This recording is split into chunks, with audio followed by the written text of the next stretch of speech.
ಸ್ನೇಹಿತರೆ ನೋಡಿ, ಇವತ್ತು ಬಿಬಿಎಂಪಿ ಅವರು ಯಾವ ವ್ಯವಸ್ಥೆಗೆ ಬಂದಿದ್ದಾರೆ ಅಂದ್ರೆ, ಈ ಭಾರತ ಮಾತೆ ಫೋಟೋವನ್ನ ಬಳಸ್ಕೊಂಡು ಕಸ ಹಾಕ್ಬೇಡಿ, 5,000 ದಂಡ ಹಾಕ್ತೀವಿ ಅನ್ನೋ ಲೆವೆಲ್ಗೆ ಬಿಬಿಎಂಪಿ ಬಂದಿದೆ.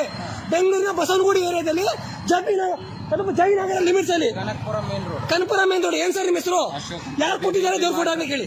ನಾವೇ ಆಗ್ತಾ ಇರೋದು. ಯಾಕೆ ಹಾಕ್ತೀವಿ ದೇವ್ರ ಫೋಟೋ? ಅಲ್ಲಿ ಕಸ ಬೀಳ್ತಾ ಇದೆ, ಕಸ ತಡೆಗಟ್ಟಕ್ಕೆ ಮಾಡ್ತಾ ಇರೋದು. ಕಸ ತಡೆಗಟ್ಟಕ್ಕೆ ಏನ್ ಮಾಡ್ಬೇಕು? ದೇವ್ರ ಪಟ ನೋಡಿ ಯಾರು ಕಸ ಹಾಕಲ್ಲ. ಪೂಜಿಸೋರು ನೀವು. ನಾವ್ ಹೇಳ್ತಿ ಕೇಳ್ರಿ, ನೀವು ದೇವ್ರ ಫೋಟೋನ ನಮ್ಮ ಭಾವನೆಗೆ ಧಕ್ಕೆ ಬರುತ್ತೆ ಅಂದ್ರೆ ಹಾಕಂಗಿಲ್ಲ. ಪೂಜೆ ಮಾಡಿ ಬೀಳಬಾರ್ದು ಅಂತ ಹೇಳಿ, ಕಸ ಬೀಳಬಾರ್ದು ಅಂದ್ಬಿಟ್ಟು ಭಾರತ ಮಾತೆ ಫೋಟೋ ಹಾಕ್ತಾರ? ಹಾಕ್ತಾರ? ಯಾವ ಪರ್ಮಿಷನ್ ಕೊಡಿ ಕಳಿಸಿ. ನೀವು ಕಳಿಸ್ಬೇಕು. ಇವಾಗ ನೀವು ಕಳಿಸ್ಬೇಕು ಇಲ್ಲಿಗೆ. ಅದ್ ಯಾರು ಹಾಕಿದಾರೆ, ಅದ್ ಯಾರು ಪರ್ಮಿಷನ್ ಕೊಡ್ತಾರ? ಕರ್ಸಿ. ಅದ್ ಯಾರು ಬರ್ತಾರೆ ನೋಡ್ತೀನಿ, ಕರ್ಸಿ. ನೀವು ಪರ್ಮಿಷನ್ ಕೊಟ್ಟಿದ್ದಾನಲ್ಲ, ಕರ್ಸಿ ಅವ್ರನ್ನ. ಕರ್ಸಿ, ಅವ್ರು ಯಾರು ಬರ್ತಾರೆ ಕರ್ಸಿ. ಅದ್ ಯಾರು ಪರ್ಮಿಷನ್ ಕೊಟ್ಟಿದ್ದಾರೆ, ಯಾವ ಕಾನೂನು ಪರ್ಮಿಷನ್ ಕೊಟ್ಟಿದೆ ನೋಡ್ತೀನಿ. ನಿಮ್ ಲೀಗಲ್ ಇದೆ ತಗೊಂಡೋಗಿ ನನ್ನ ಮೇಲೆ ಕೇಸ್ ಮಾಡಿ, ನಾನು ಹೋಗ್ತೀನಿ ಜೈಲ್ಗೆ ಮಾಡಿ. ಬಂದು ಕಸ ಬೀಳೋದು ನೀವು ತಡೆಗಟ್ಟಲ್ಲ. ಕಸ ಬೀಳ್ಬೇಕು ಅಂದ್ರೆ ಗೌರ್ಮೆಂಟ್ ಸಂಬಳ ಐತೆ, ಟ್ಯಾಕ್ಸ್ ತಗೋತಾರೆ. ನಿಲ್ಸಿ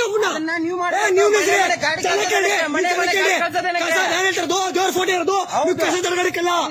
ನಾನು ಕೇಳ್ತಾ ಇರೋದು, ನಾನು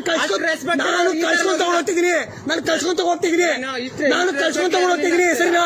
ನಿಮಗ್ ಪರ್ಮಿಷನ್ ಕೊಟ್ಟಿಲ್ಲ, ಸರಿನಾ? ದೇವ್ರ ಫೋಟೋ ಬಳಸ್ಕೊಳಕ್ಕೆ ಯಾವನಿಗೂ ಪರ್ಮಿಷನ್ ಇಲ್ಲ. ಕಳ್ಸಿ.